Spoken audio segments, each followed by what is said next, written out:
अस्सलाम वालेकुम स्टूडेंट, आज हम सॉल्व करेंगे क्वेश्चन नंबर 2 और worksheet number 1 of chapter number 12 properties of four sided figure. जिस चैप्टर का नाम है उसका फर्स्ट लेसन जो है उसकी वर्कशीट नंबर 1 है और उसका क्वेश्चन नंबर 2 है। Find the unknown mark angle in each figure. जो मार्क किया गया एंगल, जैसे यहाँ पे ए मार्क है, यहाँ पे बी मार्क है, इसे हमने फाइंड करना है।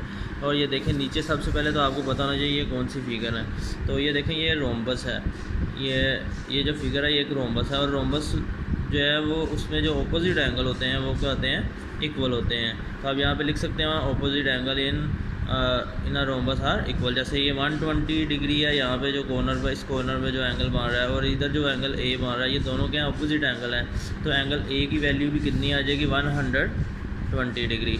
ठीक है, तो इसी तरह ये देखें इसका बी पार्ट जो है ये भी एक रोम्बस टाइप शेप है और इसमें भी आपने क्या देखना है, बी फाइंड करना है। लेकिन हमें तो पता है कि ये और ये जो साइड है, ये और ये जो एंगल है ये क्या है, इक्वल एंगल है। तो इसी तरह ये जो एंगल इस कॉर्नर पे भी कितना आ जाएगा, 137। ये 137 है तो ये भी कितना हो जाएगा, 137। और हमें पता है रोम्बस में जो है ये दो जो एंगल होते हैं एक साइड के, यानी कि एक साइड जो यानी कि जो ट्रांसवर्सल आप इसे कह लें, अगर इस लाइन को ये दो पैरेलल लाइन को कट कर रही है तो ये एंगल और इस एंगल का सम किसको इक्वल होता है, 180 डिग्री के। ठीक है, तो क्या आएगा, B degree plus 137 degree is equal to 180 degree. ठीक है, तो ये 137 इधर क्या ऐड हो रहा है, दूसरी तरफ जाके ये क्या हो जाएगा, सब्ट्रैक्ट हो जाएगा, 180 माइनस 137 डिग्री। इसको सब्ट्रैक्ट करेंगे तो हमारे पास जो एंगल बी है, एंगल बी भी इस तरह लिख सकते हैं, ऊपर जो है छोटा सा सर्कल लगा दें तो इसका भी मतलब क्या एंगल को रिप्रेजेंट कर रहा होता है। ठीक है, तो एंगल बी की वैल्यू हमारे पास आ जाएगी 43 डिग्री। ठीक है, तो ये एंगल बी की वैल्यू आ गई हमारे पास 43 डिग्री। अब हम सोल्व करते हैं question number 3। Find the unknown mark angle in each figure. Her figure में जो मार्क एंगल किया गया अननोन एंगल उसे हमने फाइंड, जैसे इधर ए है तो ये देखें ये जो यानी कि ये रोम्बस टाइप एक शेप है। ठीक है, तो इसमें हमें पता ऑपोजिट एंगल इक्वल होते हैं। ये 35 है तो ये भी कितना आ जाएगा, 35 डिग्री। और इस ट्राई एंगल में अगर हम ये वाला एंगल फाइंड करना चाहें तो हम क्या करेंगे, 180 में से इन दोनों का एंगल को सब्ट्रैक्ट करें तो हमारे पास थर्ड एंगल आ जाएगा। जिस तरह हमने वीडियो में भी एक दो में जहाँ पे एंगल फाइंड करते थे ट्रायंगल में सॉल्व किया था। तो क्या आएगा, मैं इसे एंगल कह लेता हूँ, कोई भी अननोन इसे ए कह लेता हूँ, क्योंकि ये एंगल और ये वर्टिकली ऑपोजिट है तो इसलिए ये एंगल और ये एंगल इक्वल होंगे, इसलिए ये भी कितना होगा, 8 डिग्री होगा। तो 8 डिग्री जो है या एंगल ए जो है वो किसके इक्वल आ जाएगा, 180 में से किसको सब्ट्रैक्ट कर देंगे, 92 और 35 को, 92 माइनस 35। तो ये सब्ट्रैक्ट करेंगे, पहले 92 सब्ट्रैक्ट किया तो हमारे पास आ गया 88 माइनस 35। 88 में से 35 सब्ट्रैक्ट कर दें तो आ जाएगा 8 में से 5 के 3, 8 में से 3 के तो 5, तो 53 डिग्री जो है हमारे पास आंसर आ जाएगा एंगल ए। यानी कि एंगल ए हमारे पास कितना होगा, 53 डिग्री।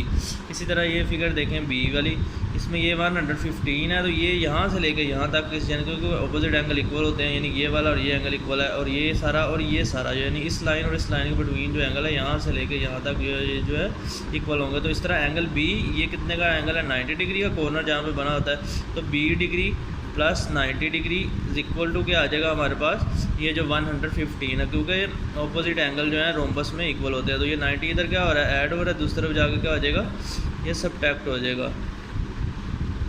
तो 115 माइनस 90 करेंगे तो हमारे पास आंसर आ जाएगा 25 डिग्री। ठीक है, क्योंकि 90 सब्ट्रैक्ट करने से हमारे पास जब 100 में से 90 के तो 10 और ऊपर वाले 15 कितना होगा, 25 होगा। तो इसी तरह अब हम मूव करते हैं पार्ट सी पे।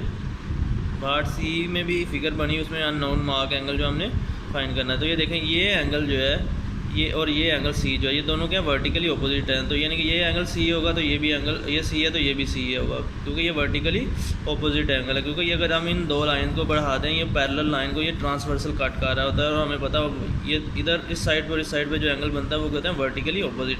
तो अब हम सी किस तरह फाइंड कर सकते हैं, ये जो ट्राई एंगल बन रही है इतनी इसमें तीनों एंगल का सम 180 होता है। यहाँ फिर क्या करेंगे, angle C degree is equal to 180 में से ये दोनों एंगल सब्ट्रैक्ट कर दें, 180 माइनस 67 माइनस 63। ठीक है, तो इस तरह सब्ट्रैक्ट करने से हमारे पास आंसर आ जाएगा इसका 67 और 63 हो गए 180 में से गए तो आ जाएगा 150 डिग्री और ओनली 50 डिग्री आंसर हमारा आ जाएगा। तो एंगल सी किसके इक्वल आ गया, 50 डिग्री के। आप इसकी कैलकुलेशन कर सकते हैं खुद भी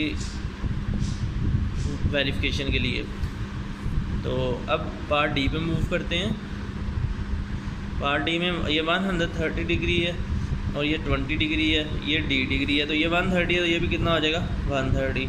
और हमें पता है एक ट्राइंगल में तीनों एंगल का सम 180 होता है। यहाँ फिर 180 में से जो दो एंगल गिवन हो हम उन्हें सब्ट्रैक्ट कर दें, थर्ड वाला एंगल जो है आ जाता है। तो angle D is equal to क्या आ जाएगा 180 माइनस 130 माइनस 20 डिग्री। 180 में से 30 गए तो कितना रह गया 50 डिग्री। 50 डिग्री में से 20 सब्ट्रैक्ट हुए तो हमारे पास रह जाएगा 30 डिग्री आंसर। तो एंगल डी की वैल्यू हमारे पास आ जाएगी 30 डिग्री। इसके साथ ही क्वेश्चन नंबर 3 जो कंप्लीट होगा, पेज नंबर वर्कबुक का 150 जो वो भी कंप्लीट हो गया। Okay, thank you. Like and subscribe my channel for more video.